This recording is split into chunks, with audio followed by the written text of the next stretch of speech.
지난해 생리대에 발암물질 등이 들어있다는 지적이 일면서 사회적으로도 큰 논란이 됐었죠. 당시 식약처는 실험을 해봤는데 문제가 없었다고 발표했습니다. KBS가 식약처 내부 문건을 입수해서 봤더니 실험 과정에 문제점이 많았습니다. 신방실 기자의 단독 보도입니다. 상품 진열대에서 생리대를 둘러보는 여성들.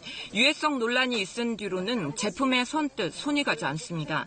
믿을 수가 없죠. 그래서 저 같은 경우도 그 천으로 된 면생리대로 싹 바꿔버렸거든요. 지난해 식약처의 실험은 발암물질인 벤젠 등 휘발성 유기화합물 검출에 집중됐습니다. 생리대를 작게 잘라 실험했더니 유해물질이 검출되지 않은 생리대가 많았다고 식약처는 밝혔습니다. 안전성 측면에서 위해 문제가 확인된 제품은 없다고 결론을 내렸습니다. 하지만 KBS가 입수한 식약처 내부 문건을 보면 당초 발표와 결과가 다릅니다. 핵산이나 벤젠 등 유해물질이 대부분 불검출로 나온 발표와 달리 검출된 제품이 늘어납니다. 두 실험의 차이는 시료의 무게.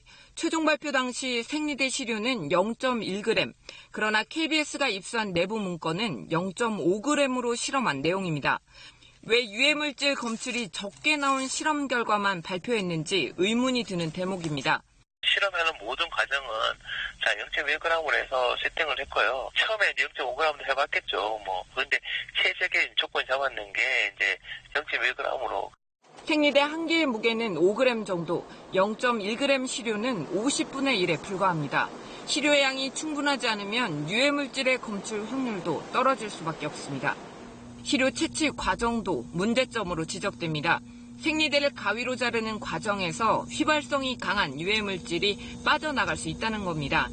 이 VOC가 외부로 방출될 수 있다는 가능성을 충분히 염두에 두고 실험을 했어야 되는데 식약처 실험 과정에서는 그런 흔적이 보이질 않아요. 전부 또는 일부가 방출되고 난 다음이니까 의미가 없는 거죠.